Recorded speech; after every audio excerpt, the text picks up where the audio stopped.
Hello বন্ধুগণ, তোমরা সবাই কেমন আছো? আমি ভালো আছি। তো তোমাদের জন্য আজকে আরেকটি রেসিপি নিয়ে হাজির হয়েছি। ইতিমধ্যে তোমরা সবাই জেনে গিয়েছো। তো যাই হোক, আমরা এবার রান্নাতে যাই।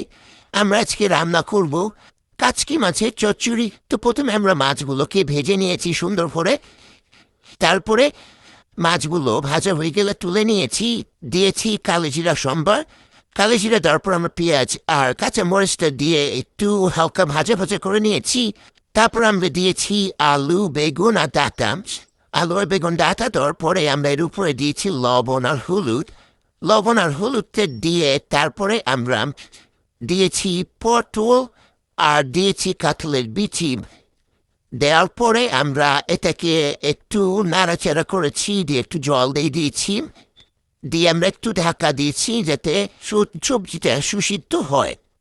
তো এই ঢাকনাটা খুলে আমরা দেড় পার করে নাড়াচাড়া করে দিচ্ছি যাতে নিচে লেগে না যায় এবং চচ্চড়িটা পুড়ে না যায়। পুড়ে গেলে তো পুরো বন্ধ হবে। যাই হোক, কথা বলতে বলতে দেখো আমাদের চচ্চড়িটা রেডি। আমরা ধনিয়া পাতাটা দিয়ে দিলাম। তারপর আমরা দিয়ে দিলাম কাচকি মাছগুলো, দিয়ে নাড়াচাড়া করে এই দেখো আমাদের চচ্চড়ি রেডি। কি সুন্দর লাগছে না দেখতে, খেতেও কিন্তু সুন্দর হয়েছিল। তো যাই হোক, আমাদের রেসিপিটা কেমন লাগলো সবাই জানিও।